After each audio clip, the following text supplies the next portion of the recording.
Good Christmas Eve, everyone. Welcome to the Volquest.com podcast with Austin Price and Rob Lewis. I'm Brent Hubbs. Glad to have you on with us. Jesse Simonton spending some time with his family, but we wanted to give you guys a little bit of a mailbag podcast. If you're traveling today, maybe got your earbuds in while some people are watching Disney Plus in the back of the car or whatever it is heading your way. We wish everyone a terrific and a safe and happy Christmas, but let's jump right to it. Before we get into the questions, and we'll get right to those quickly, Rob, I want you to just give your thoughts on the Lamonte Turner situation and now the fact that the young man who's been playing over in Australia is here. What do those two things mean to Tennessee?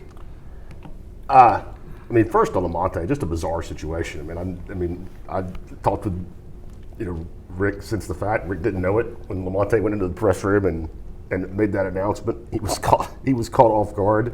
There's no animosity there. Rick understands what a tough decision it was. So the timing was weird, but it's a huge loss for Tennessee. Even with Lamonte playing, not at the level that he wanted to play at, it's still a huge loss for Tennessee. Leadership wise, defense and depth wise. You're talking about having 8 available scholarship players now, and 4 of those guys are true freshmen. So Tennessee's in a bad spot. There's no sugarcoating it at all. And I don't, other than being a warm body, Viscovi's he's going to get here December 28th. They play LSU a week later. That kid's not going to be able to help you. He may play. He's going to have to play though, isn't he? You got 8 bodies. But what is he the difference in making the NCAA tournament? I don't know what Rick will decide to do, but to me, this year's just a write-off now. I wouldn't waste the kid's scholarship playing, to be an NIT team, or the kid's year of eligibility. And again, 8 people, I think it changes the equation some if he can help. But they're not going to throw him to the dogs. He's certainly not going to be able to play first couple of weeks here. Rick complains that the freshmen he's got that have been here since June don't know what to do. Well, I agree with that, but you're also a sprained ankle away from being in big time trouble. Again, you're a sprained ankle away from him being forced to play. Yeah, I'm not saying the kid's not going to play. I'm just saying he's not going to play on January 4th against LSU. Right. Yeah. No, you can't, and you can't expect him to. Other than, as you mentioned, warm body provided some depth there along the way. What you would be asking him to do would be really crazy. It's not Jarnell Stokes. It's a total different. It's a different type deal that way. I guess to me it depends on if you can right the ship a little bit. Let's say you beat Wisconsin coming up this weekend. You were to win a few early on in conference play. Then maybe it changes the outlook of your season, because at this point you're still just a 2-loss basketball team, and if you can get off to a decent start in conference play, but the problem is they're going to have to really flip the script because offensively they're a train wreck. Well, they're in a hard spot now without they didn't have, Lamonte was playing the point because he had experience. Now the fact that Josiah was not available much in preseason camp and you hadn't worked him at the point means, Rob, you're going to have growing pains starting against Wisconsin big time at the point guard spot. I don't think this is an NCAA tournament team. I thought with Lamonte, if Lamonte was playing at at the level we've seen him play in the past, I thought they were a fringe NCAA tournament team, 8, 6, 9 seed. Something. I just think that's a really tall order. How hard is it for Coach Barnes to hold this kind of team together? Given, look, you didn't win the appeal for the big man. Now Lamonte's gone. How hard are they? Fragile, or do you think they're okay? I think character-wise, they're the all the right kind of kids. It's going to be tough, but I don't. As far as mutiny, I don't think you're going to see anything like that. I think the makeup of these guys is strong. They're high character dudes that. I think will battle and fight, but it just not having Lamonte, and you mentioned Urosh. Rick had penciled Urosh in. He never thought they were going to lose that appeal, ever. Right. And it just totally changed the makeup of this basketball team. First, not having him available, and then with Lamonte's decision. Yeah, they're certainly not the basketball team people thought they would be heading into Christmas. I know everybody's asking about Viscovi, and I'm not saying it's impossible that kid plays. But, Rick, I can tell you 100% was not counting on that kid to play this year. Talked to other people around the program. They were not counting on him to play. Now, obviously, Lamonte, that situation has possibly changed that, but he's just not going to play early. And, again, I just don't – if you don't think that he's going to win you 4 or 5 games, which I don't think he is, I don't know why you waste that year of eligibility. The other thing, too, is he has to get through clearinghouse and get all of his approvals. I mean, it should not be a problem. It's not that. But it doesn't mean he lands in town and is ready to play from day one from an eligibility standpoint. He's got to get everything through the process and taken care of. And remember, a lot of those places are closed over the Christmas break as well. So might not even be available from an eligibility standpoint for the conference opener against LSU. So we'll keep close tabs on that. All right, let's jump into the questions here in the mailbag edition. We'll go to VFL 333. What is most on Tennessee's side in the battle for Jay Hardy? What's the biggest thing working against him? What's the plus and the minus for Jay Hardy? I think the biggest minus is the fact that he didn't pick here to begin with. And he's got to tell Rodney Garner no. He's got to tell Rodney Garner no. The biggest plus, the fact he's been here a bunch. And really enjoys all the guys in this class: Cooper, Tyler, Keyshawn, Big O. And I know he picked Auburn to begin with, but there is an affection for Tennessee because that's what he grew up cheering for. Now, you got to overcome those main two obstacles I just talked about, which is something that's hard to do. When you go against the home state school, there's if you end up flipping it back around, sometimes the kid feels a little bit of, I won't say shame. A little bit of embarrassment. Well, yeah, a little bit. Yeah, It's not as easy. It's not as easy to flip back, And I know some parents are like, well, they do that at other places. I mean, it's not hard for so and so to flip back to Georgia, but I mean, sometimes it is. You just have to get past it.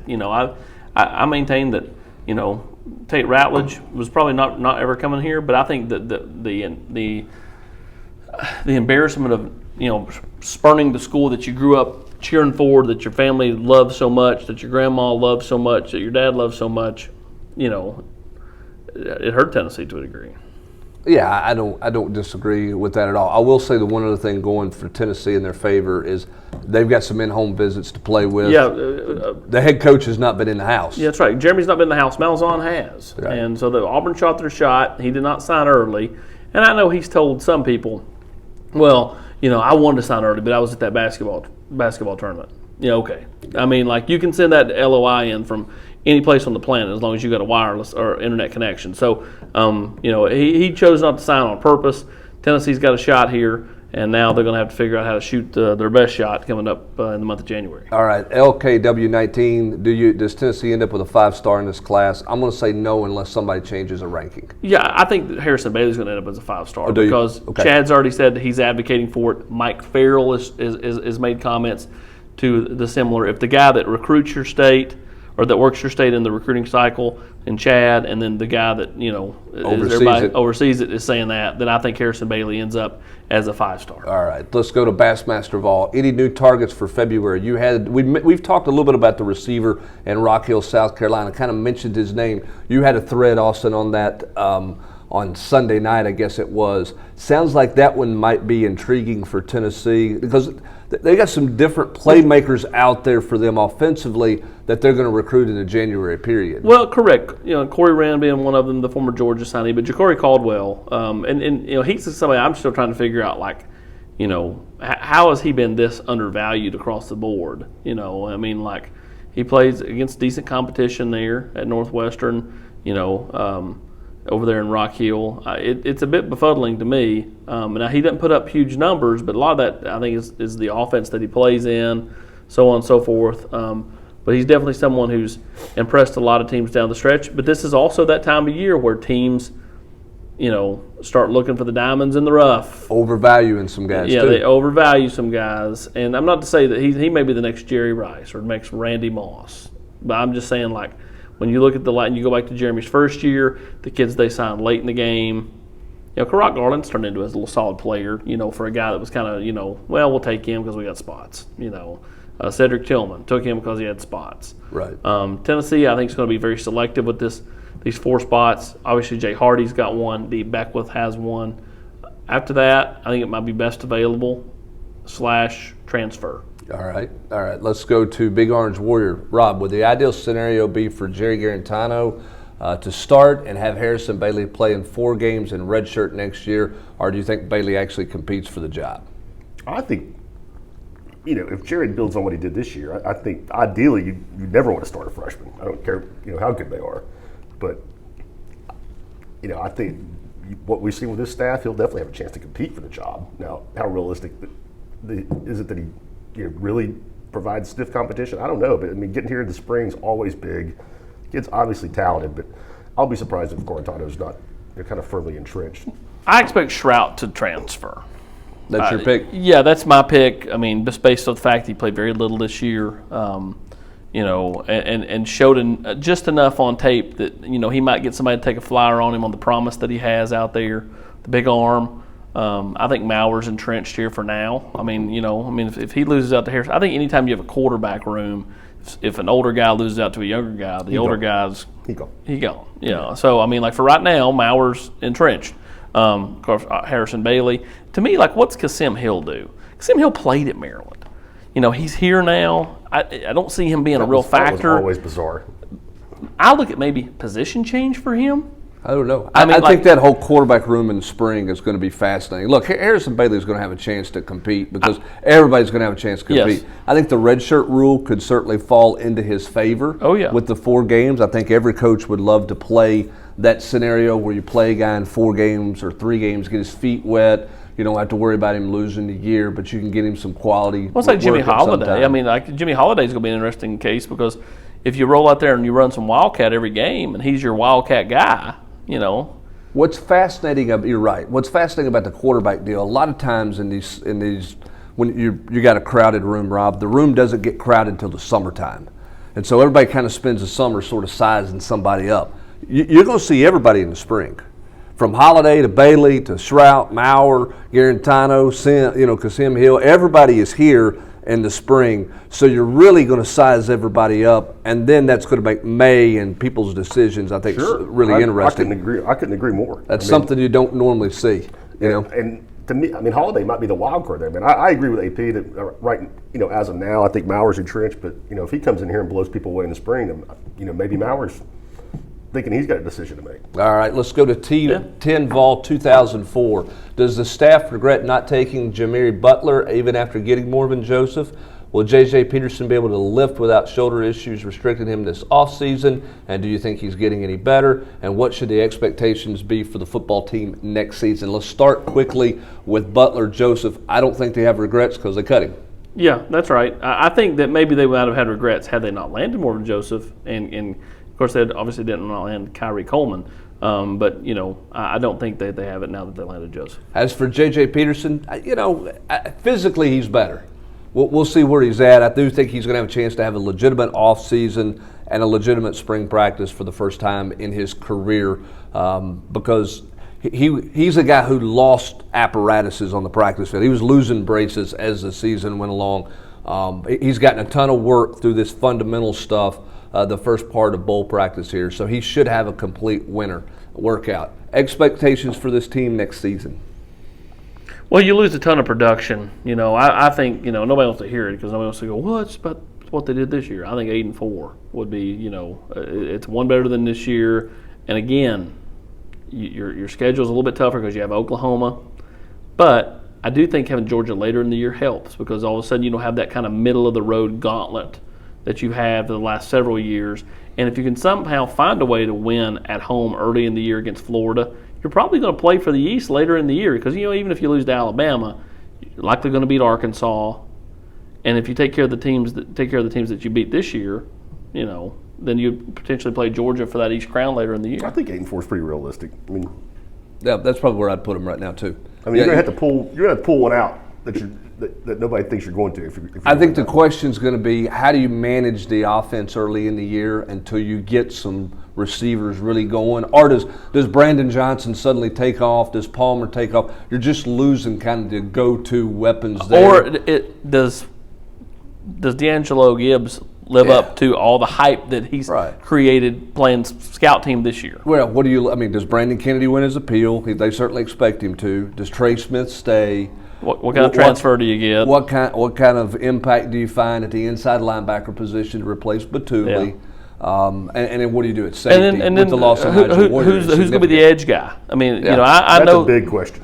Yeah, I mean, it is a huge question because at the end of the day, I think they want to move, Quavaris Crouch back inside to play alongside Henry. So all of a sudden, instead of Batuli and Henry, you've got Henry and Q, And then, who's on the outside? Is Roman Harrison take that step? Kayvon Bennett actually he honestly flashed at times this year, but did he flash because everybody was focused on Darrell Taylor? Can he play the role of Batman on the outside, or is he just a Robin? I think he's probably just a Robin, but you're going to have somebody step up. All right, I'm going to kind of combine Hard Hat Vol and Orange Rev here. They want to know the top four. Orange Rev wants to know the top 4 likely targets for Tennessee to sign in February. Hard Hat Vol wants to know who the top 10 targets are in February. I know we're going to combine them all. We sort of hit this a little bit, but I think we both feel like, or all of us feel like, D. Beckwith, okay, and obviously Jay Hardy. Top 2, they got a spot regardless of that. Who are the next 3 to 4 guys to keep an eye on? Wren? I think Wren, and then of course Caldwell. Right, both receivers. Okay, then you got Kyrie Miller. You're going to keep on the list. I'll keep him on the list, but I think Tennessee's looking at other linemen. They're looking at other potential linemen, but I'm not sure Tennessee takes an offensive lineman. Which would include St. John from St. Louis, right? Yes, I don't think they'll take him. Yeah. They may prove me wrong in 6 weeks, but I think he's headed to Arkansas because I think there's so much of that Missouri staff that's over there. And then 2, that's way closer than coming to Knoxville if you're from St. Louis. And then 2, I'm just not sure Tennessee's in love with him. They bring kids in all the time. I said this, right. that they're just not in love with. Just to, one, to keep them off somebody else's campus because you have so many visits you can give out, and 2, just to measure them up. You get them in here, you see them face to face. Maybe you will like them more after you see them face to face. Maybe not. Is there a corner? Is there a DB? To me. That's the one. The one area Tennessee offered the kid from Louisiana last week. That's the one area that I think Tennessee's searching high and low. They're going to just be diving in. I know, talking to some people, after Wednesday, there was a lot of film watching for DBs specifically, just to see if there's somebody out there. But they don't want somebody that's 5'10". They want somebody that's 6'1", 6'2". They want somebody that can run. Those guys just don't grow on trees. No, they certainly don't. The fact that the likelihood that somebody's out there that meets all that criteria is, there's probably grade concerns or something. Right. All right, let's go back to VFL 333. Robbie wants to know, why did Turner not tell Rick Barnes first? Yeah, I can't answer that question. I do not know. I guess, maybe Rick will address it, but I don't know. And again, I've spoken with Rick post, after this, and there's no animosity. It's just a strange deal. Well, it certainly was. It's almost like he had just hit a level of frustration after the game and just decided to go. If you'll notice, man, and you go back and watch, he missed his first shot about 5 feet. And after that, he never looked at another outside shot. He was turning stuff down. I think he kind of had made his mind up during the game. Spoke with his family afterwards, and then came into the interview room and just kind of shocked everybody. Wow, yeah, it's crazy story as you mentioned. Simpson Vol, what bowl or what position group benefits the most from the additional bowl practices?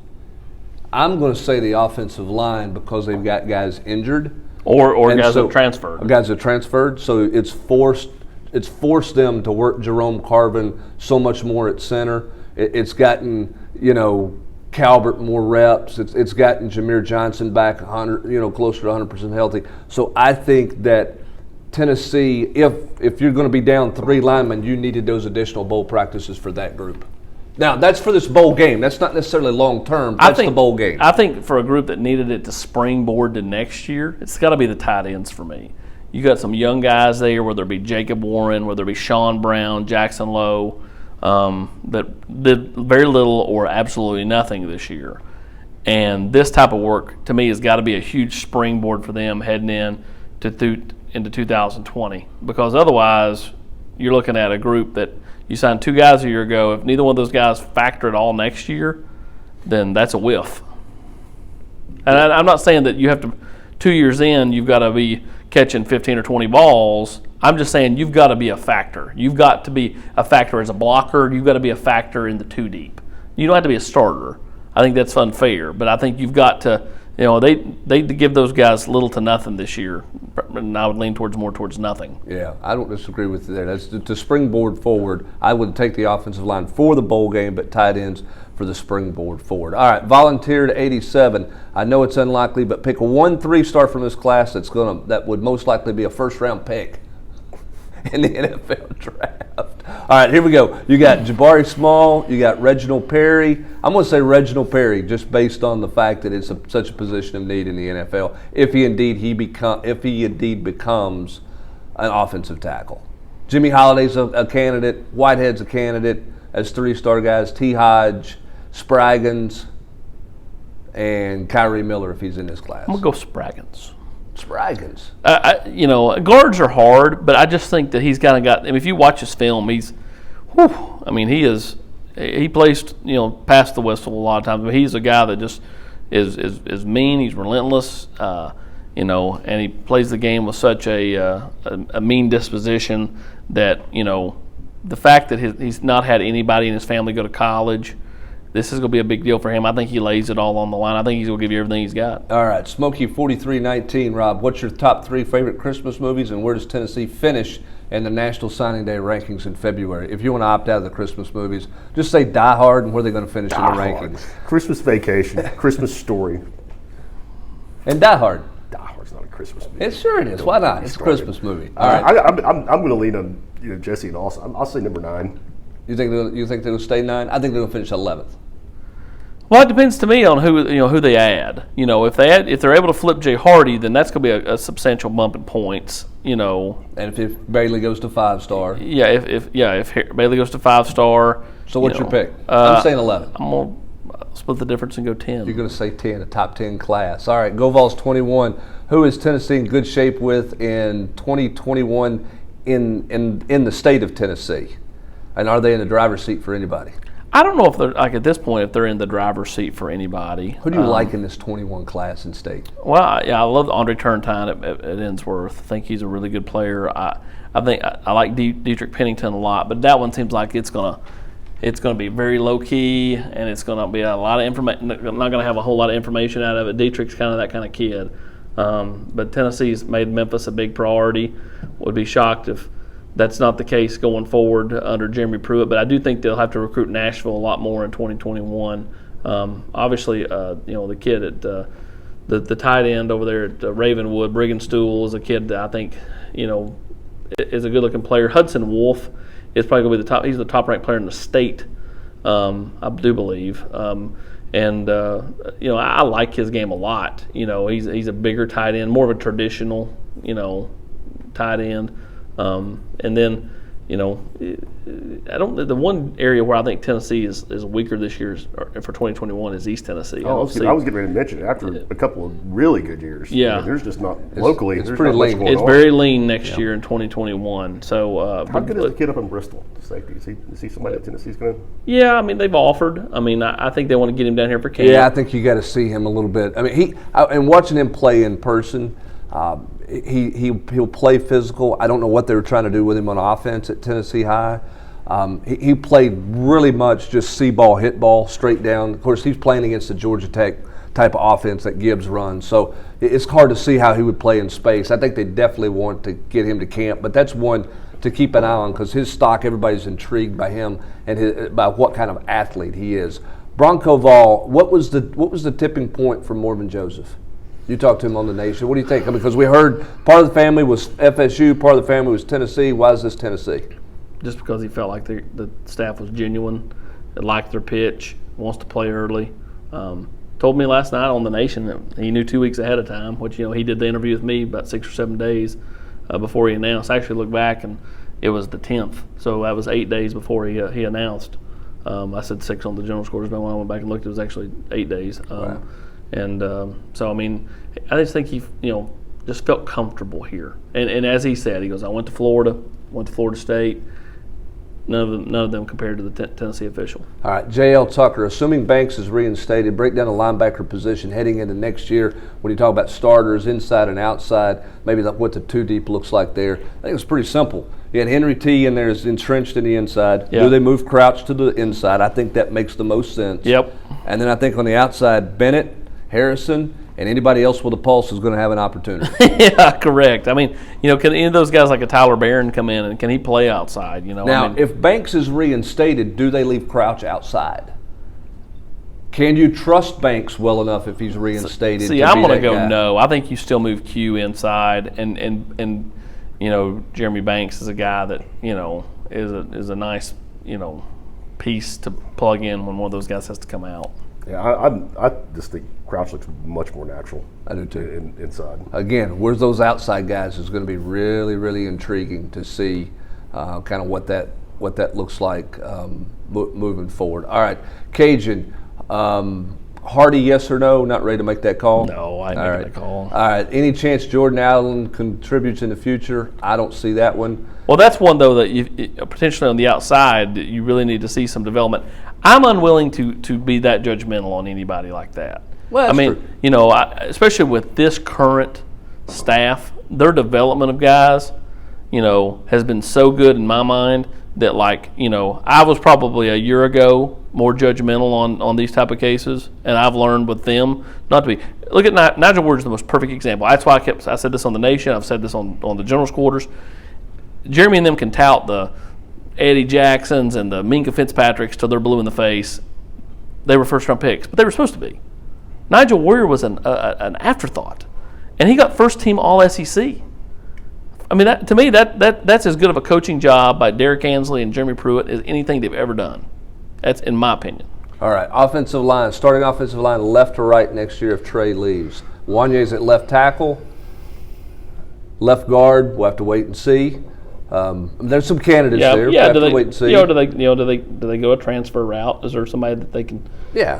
That was up in the air. Brandon Kennedy should be your center at right guard. I'll go Carvin. Although Carvin's going to be at one guard spot in my opinion. He's made enough of a jump to be the starter at one side. And then on the outside, on the right, is going to be Darnell. Yes, but the one caveat to that is do they just say, okay, look, we're going to just go balls to the wall and put K-Ron at a guard spot and say, we're going to teach you everything you need to know? Or do we say, maybe Darnell, we like Darnell more inside? I don't think that's the case. I think Darnell's more of the tackle, but I think they really like K-Ron, and I don't think they want to just go, well, K-Ron, you'll be the backup to Darnell, or Darnell, you'll be the backup to K-Ron. I think it's best five available. To me, like this next, the bowl practice / going into spring practice for both those guys, because to me, I would want them both on the field. I thought K-Ron really held his own at spots there later in the year, and Darnell's going to only get better and better. Yeah, I think they like the physicality of K-Ron to the point that you got to find it. You got to find him heavy in that rotation. He's got to be a better combo blocker. Yeah, I agree with that, but he's got enough physicality to play there. Rob, the top 3 receivers next year on the team? Brandon Johnson, better be, I would think. I'm gonna go Johnson, Palmer, Gibbs. That's the 3 I would pick, and I think Gibbs, if you just watch him, he's very obviously talented. How does he make the adjustment? And Palmer, man, I think Palmer's got a shot to get drafted. Yeah, here's the other one too. Jalen Hyatt's going to factor in somewhere. I've seen enough. I've seen enough. I'm sorry, I've seen enough. He's going to factor. I just don't see it with Brandon Johnson. But now you're going to go the opposite of what you just said. You said you weren't going to just. You talk about development. No, I'm not saying that he can't have a solid year. But you asked me. The question was top 3. I would take Ramel Keaton over Brandon Johnson. You know what? Everybody forgets about him. I totally. I like Keaton. Yeah, and so I can see that. I don't disagree with what you're saying. One of those freshmen, whether it be Callaway or Hyatt's, will come in and be better than everybody thinks. I just wonder if Brandon Johnson gets lost again. Yeah, Brandon Johnson and Carlin Fields-Ames, or as Jeremy calls him, Carlin Fields-Ames. Both those guys got redshirted, but I just don't know if I see it. And maybe maybe they'll prove me wrong. I don't think they just are not going to be. I'm not going to say they're not going to be factors, but are they one of the top 3? Yeah. Or is Brandon one of the top 3? I just don't know if I can say that. Yeah, big spring for him, certainly. It is, no question about that. All right, C.D. Vol, favorite signee of the class? How do you not go up Harrison Bailey?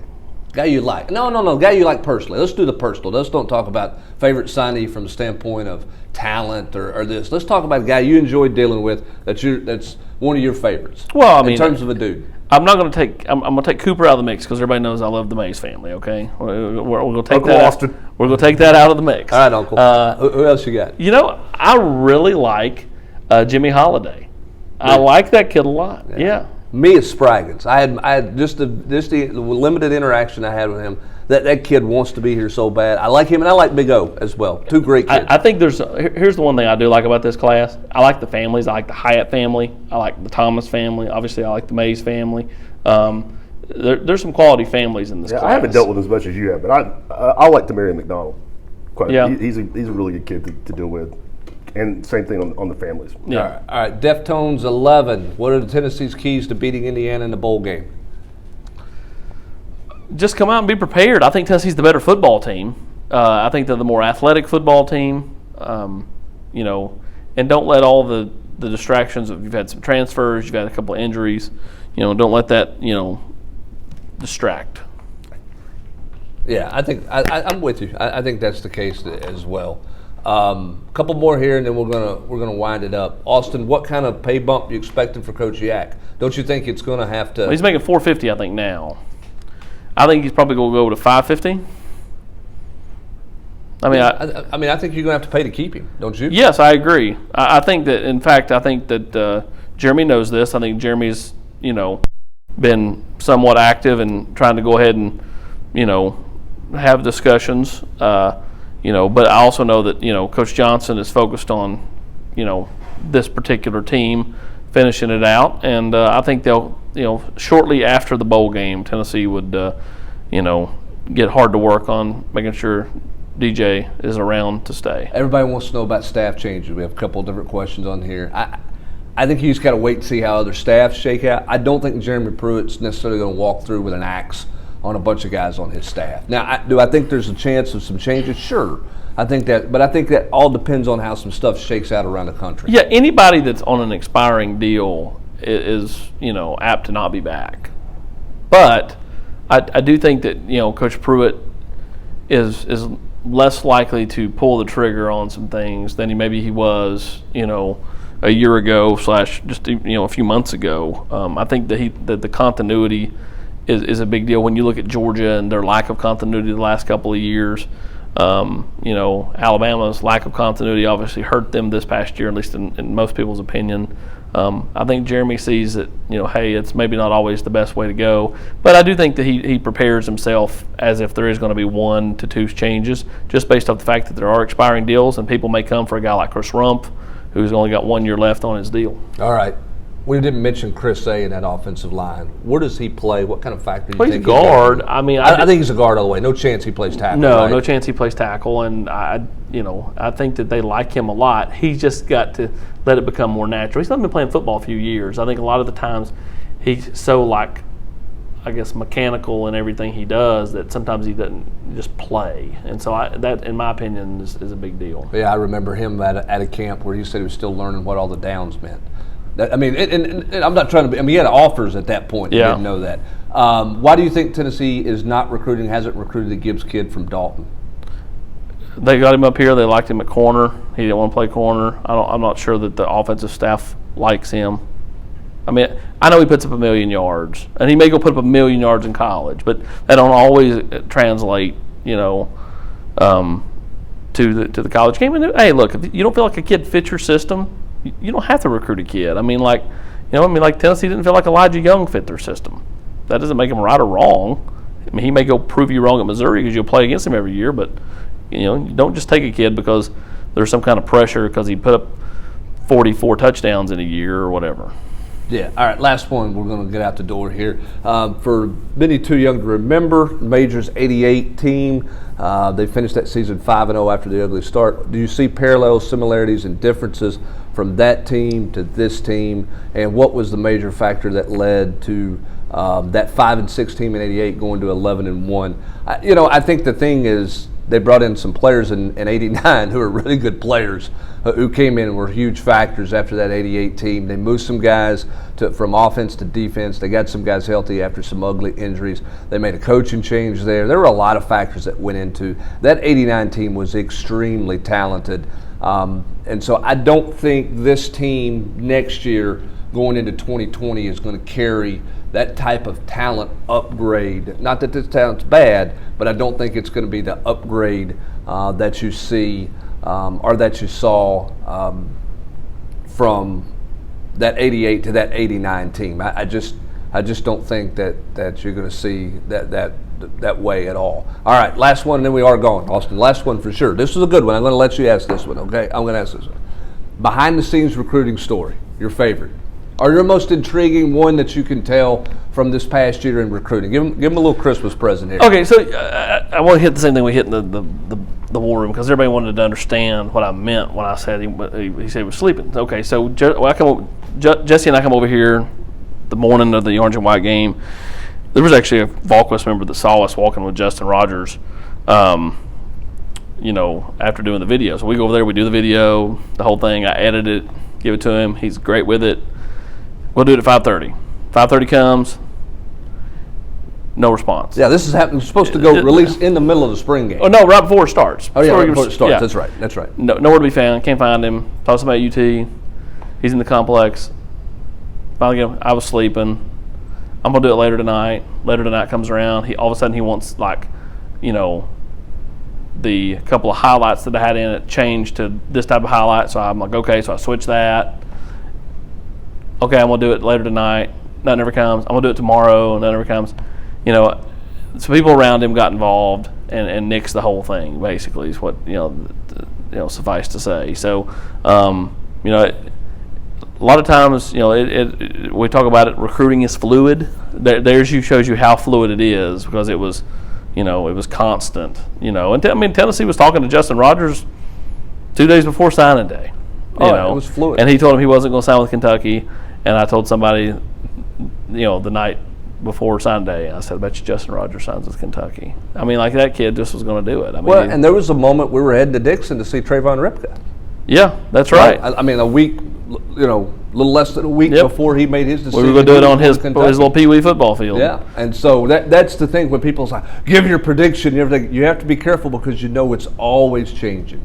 Like Morvin Joseph had the story done, he gave it to us, but then it got a little dicey once he took that visit to Florida State. Now, it sounds like he did that to appease some family members. Yeah, I think it got dicey based off the fact that Morvin didn't do a lot of talking after the visit. So then people were just assuming because he had went back to Florida State on the visit. So then, how many, kind of crazy rumors have been out there about Darnell Washington on the GQ in the last couple of days. It just, that's how recruiting goes, It gets to be silly season, and it'll get to be silly season in the month of January. There'll be 5,000 Jay Hardy rumors. Oh, yeah. A couple hundred D. Beckwith rumors. And then it'll be 1,500 Cade Mays rumors, because that's going to not die until Cade Mays either stays at Georgia or he doesn't. Yep, you're exactly right. All right, that's going to do it for this Christmas Eve edition of the Volquest.com podcast. For Rob Lewis and Austin Price, I'm Brent Hubbs. Thanks for joining us. Have a very Merry Christmas, everybody.